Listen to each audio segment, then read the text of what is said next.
சென்னை வானிலை ஆய்வு மைய இயக்குநர் பாலச்சந்திரன் தற்போது செய்தியாளர்களை சந்தித்து வருகிறார். கேரளாவிலும் இது நிறைய இருக்கு இல்லையா, வலுவா இருக்கு. ஈரப்பகுந்த காற்று இந்த பக்கம் இழுக்கும் இல்லையா, இது வழியா தமிழகத்தின் வழியா இழுக்கும் இல்லையா. இந்த பக்கம் ட்ரஃப் இருக்கு பேல, அந்த பக்கம் மழை நல்லா பெஞ்சிட்டு இருக்கு.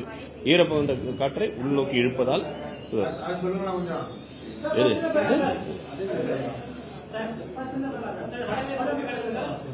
மத்திய வடமேற்கு வங்கக்கடல் முதல் மத்திய மேற்கு வங்கக்கடல் வரை லோ பிரஷர் காற்றழுத்த தாழ்வு நிலை பகுதி கிடையாது, நிலை நிலை ட்ரஃப்.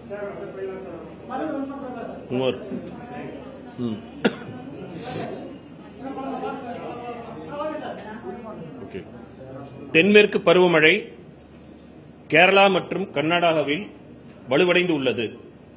மேலும் வடமேற்கு வங்கக்கடல் முதல் மத்திய மேற்கு வங்கக்கடல் வரை குறைந்த காற்றழுத்த தாழ்வு நிலை நீடிக்கிறது. இது தமிழகத்தின் வழியே ஈரம் பகுந்தம் மிகுந்த காற்றினை இழுப்பதால் அடுத்த வரும் 24 மணி நேரத்திற்கு தமிழகத்தில் குறிப்பாக உள் மாவட்டங்களில் அநேக இடங்களில் மிதமான மழை பெய்யக்கூடும், ஓரிரு இடங்களில் கனமழை பெய்யக்கூடும்.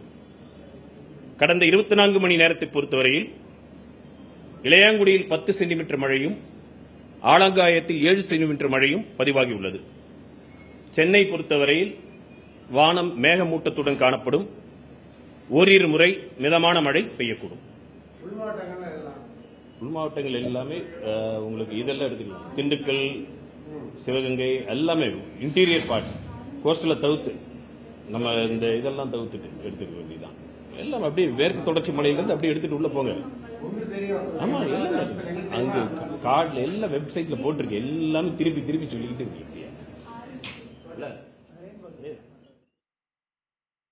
சென்னை வானிலை ஆய்வு மைய இயக்குநர் பாலச்சந்திரனின் செய்தியாளர் சந்திப்பை நாம் பார்த்தோம். இது குறித்த விரிவான தகவல் பின்னர் வரும் செய்திகளில் நாம் பார்க்கலாம். தொடர்ந்து மற்ற செய்திகளை பார்க்கலாம்.